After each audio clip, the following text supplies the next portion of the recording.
What if I told you that the people who hurt you, the ones who lied, betrayed, and left you broken, are counting on one thing? They're counting on you to stay down. They're betting on your silence, your tears, your anger. They think they've got you figured out. They think they've written the last chapter of your story. But what if you flip the script? What if I told you there's a way to make them choke on every doubt they ever had about you, without saying a single word, without lifting a single finger in revenge? This isn't about clapping back. This isn't about proving a point to them. This is about proving something to yourself. Because the truth is, their betrayal, their disrespect, that's the best gift they could have ever given you. You want to know how to make them regret hurting you? You don't do it by getting even. You do it by becoming so unstoppable, so undeniable, that the mere thought of losing you keeps them awake at night. So if you're ready to stop bleeding for people who cut you, if you're ready to take every ounce of that pain and turn it into a weapon, then keep listening, because today we're going to talk about exactly how to do that. And when you walk out of this, you won't just be stronger, you'll be unbreakable. Revenge feels good in the moment, doesn't it? That fire in your chest, that voice whispering, "They hurt me, I'll make them pay." It's raw, it's powerful, it makes you feel alive for a second. But here's the truth. Revenge is a cheap high. It doesn't last. It doesn't fix you. In fact, it chains you to the very people you want to escape from. When you make your life about getting back at someone, they still control you. They live rent-free in your head. Every decision you make becomes about them, not you. And that means they still win. That's why the smartest move isn't revenge. It's results. Because nothing shuts people up faster than undeniable success. Nothing makes someone regret losing you more than watching you become everything they said you couldn't be. You see, when you focus on revenge, you're reacting. When you focus on results, you're building. And there's a massive difference between those two energies. Revenge says, "I'll show them." Results say, "I'll show myself what I'm capable of." Which one sounds stronger to you? Which one feels like freedom? The truth is, the only way to truly win is to stop playing their game and start playing your own. Because their game, it's small, it's petty, it's about pulling you down into the mud so you look just as messy as they are. But your game, it's big, it's powerful. It's about creating a life so good that their opinion becomes irrelevant. Think about it. How many times have you seen someone get hurt, and instead of rising above, they spiral, they stalk, they gossip, they post passive-aggressive quotes on social media like it's a full-time job? Do they look powerful? Do they look like they're winning? No. They look stuck. They look obsessed. And guess what? That's exactly what the other person wants. They want you stuck on them. They want to know they still matter in your life. But imagine the opposite. Imagine disappearing, not because you're hiding, but because you're building. Imagine going quiet while you stack wins like bricks. Career, health, relationships, personal growth. Imagine the person who hurt you checking in, expecting drama, expecting chaos, and instead they see you glowing, thriving, untouchable. That's not just a win. That's dominance without saying a word. So how do you shift from revenge to results? You start by asking one question. What's the life I want so badly that their opinion doesn't matter anymore? Because when you're locked in on your vision, the noise fades. You stop wasting time scrolling through their pictures, replaying old conversations, trying to prove you're okay. You don't need to prove anything. You are okay. And soon you'll be more than okay. Let me tell you something most people won't admit. The people who hurt you, the ones who doubted you, they expect you to stay broken. They expect you to play the victim, to shrink, to fall apart. They don't expect you to rise, to rebuild, to become unstoppable. That's why it shocks them when you do. That's why your results sting more than any revenge ever could. Because revenge is a moment, results are a lifetime. And here's another truth. Success doesn't have to mean money, fame, or cars. Success means becoming the version of yourself that even you didn't believe was possible. It means looking in the mirror and thinking, damn, I did that. I turned that pain into progress. You know what that does? It rewires your mind. It teaches you that nothing outside of you has power unless you give it power. That's why every single day, you need to wake up and ask, how do I move one step closer to the life I deserve? Not, how do I make them regret what they did? Because if you live for their regret, you're still trapped in their shadow. But if you live for your results, you break free. You take back control.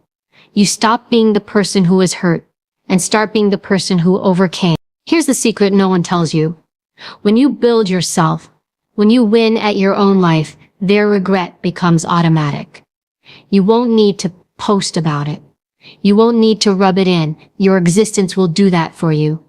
Because deep down, they'll know they lost someone who refused to break, someone who turned pain into power, and that eats them alive. So let them talk, let them doubt, let them think they've won. Because you're not chasing revenge, you're chasing greatness. And when you finally get there, when you're living that life, you won't even care about their regret anymore. Because by then, the only thing you'll feel is pride. Pride that you chose discipline over drama.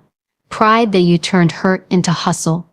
Pride that you became someone even your old self wouldn't recognize. That's how you make them regret hurting you. Not by burning their world down, but by building a world so bright they can't stand to look at it. And the best part, you won't even be doing it for them. You'll be doing it for you. Pain is a currency.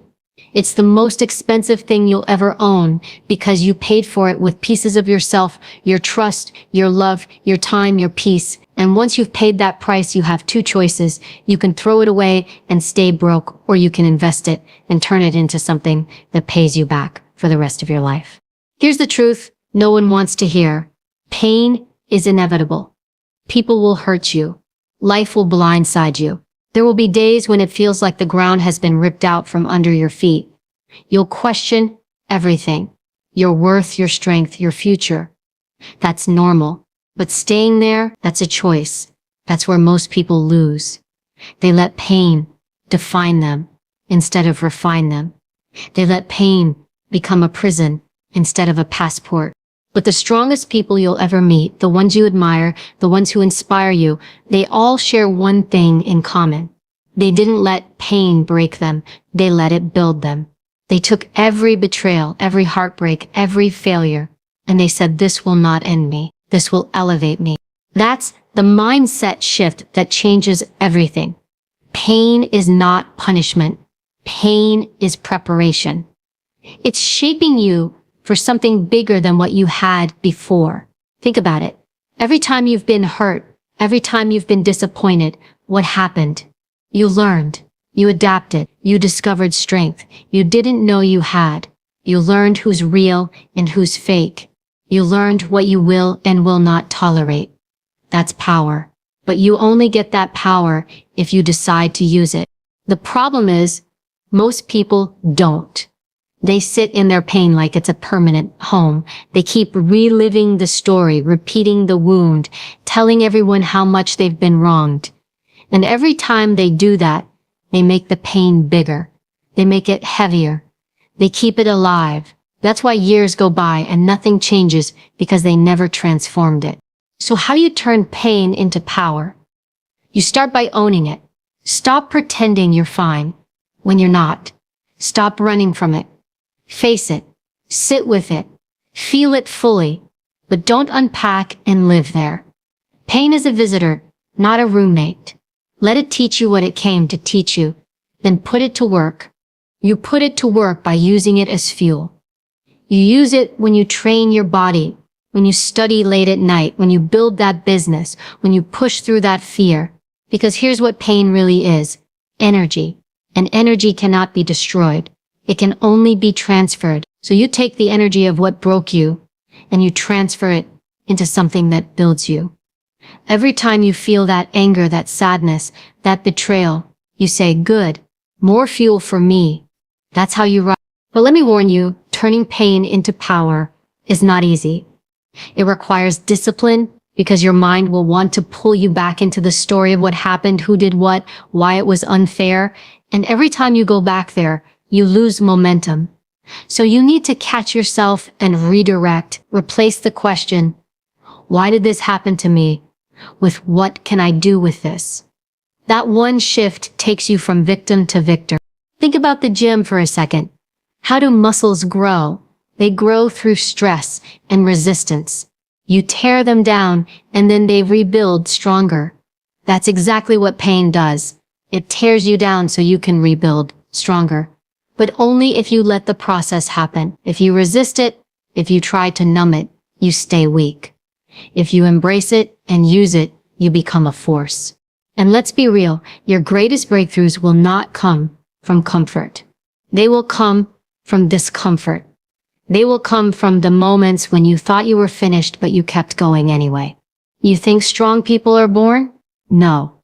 They're forged in fire. They're built in the moments everyone else would have quit. That fire you feel right now, that's the same fire that can either burn you alive or light the path forward. The choice is yours. Here's something most people never understand. Your pain is your advantage. Because while everyone else is running from theirs, you're using yours. You're turning it into something they can't compete with. Do you know what scares people? A person who's been through hell and came back stronger.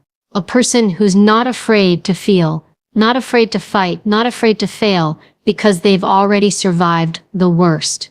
When you become that person, nothing and no one can stop you.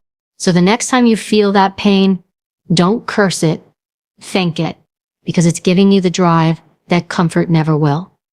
It's giving you the hunger to build, to rise, to become someone who can't be broken. And when you look back one day, when you're standing in that life you built from the ashes, you'll realize something. The people who hurt you, the moments that crushed you, they weren't your enemy. They were your training.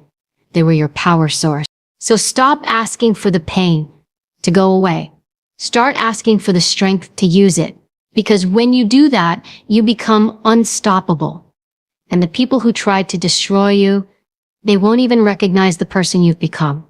That's not just power, that's transformation. That's the ultimate revenge without lifting a finger. The reason most people lose when they've been hurt is simple. They fight on the wrong battlefield. They pour their energy into arguments, into proving a point, into trying to change someone else's mind. They fight with words, with posts, with endless conversations that go nowhere. And in the end, what happens? Nothing changes. The person who hurt them doesn't suddenly wake up and apologize. They don't suddenly feel guilty. You just wasted time, energy, and peace trying to win a fight that was never yours to begin with. You can't control them. You can't control what they did. You can't control what they think of you now. That war is unwinnable because it's not on your ground. And the longer you keep swinging in that space, the weaker you get. It's like shadow boxing. You burn energy, but you never land a hit. And while you're distracted, the real enemy, the one inside your own mind, keeps gaining power. The real battlefield, it's in your head. It's your thoughts, your habits, your discipline. That's the war that matters. Because if you win there, you win everywhere. If you lose there, nothing else matters. So stop chasing fights outside yourself. Stop wasting time trying to control things you'll never control. Pull your energy back. Guard it like it's gold, because it is. And put it where it matters on you. When someone hurts you, the first thing that happens is you lose control of your emotions. Anger takes over. Sadness takes over. You start reacting instead of thinking. And when you react, you give away your power. The moment you let them dictate how you feel, you've handed them the keys to your life. That's what they want. They want you spiraling. They want you distracted. They want you stuck because it makes them feel big while you stay small. So here's the move. Take the control back, and you do that by mastering yourself. Control your thoughts, and you control your feelings. Control your feelings, and you control your actions. And your actions, they build your reality. That's the battlefield you can win. The one where you decide what you think, what you focus on, what you do next. Because when you own that space, no one else can touch you. Think about a soldier for a second. Do they just run onto any battlefield and start swinging? No. They choose their ground carefully. They pick the terrain that gives them the advantage. They train for the fight. They can win. That's what you need to do with your life. Stop walking into emotional ambushes. Stop engaging in conversations designed to pull you down. Every time you pick up that phone to send a paragraph proving your worth, you've already lost. Why? Because you stepped onto their battlefield, and you can't win there. Winning your battlefield looks different. It looks like waking up early when you want to sleep in. It looks like reading instead of scrolling. It looks like turning pain into progress instead of posting it online. It looks like taking all that energy you want to waste on revenge and pouring it into building the best version of yourself. Because here's the truth. When you master that battlefield, everything else falls in place. People talk about confidence like it's magic, like some people are born with it. They're not. Confidence comes from keeping promises to yourself. Every time you say you'll do something, and you actually do it, you win a battle, you gain ground, you build power, and eventually you build so much power inside yourself that nothing outside can shake it. That's what happens when you focus on your battlefield. Well, let me be clear. This isn't easy. It's not glamorous. It's not loud. It's quiet work. It's you versus you every single day. It's you saying, I'm not going to let my emotions make my decisions. It's you saying, I'm going to focus on what I can control and let go of what I can't. And when you do that consistently, something incredible happens. The person who hurt you, they become irrelevant. They stop living in your head because you've replaced them with something bigger. Your vision, your growth, your mission. That's how you win. Not by firing shots back, not by proving them wrong in a comment thread, but by building a life that proves you never needed their approval in the first place. The battlefield you can win is the one where you show up for yourself every single day. It's where you choose discipline over drama, progress over pettiness, silence over noise. And when you do that long enough, something shifts.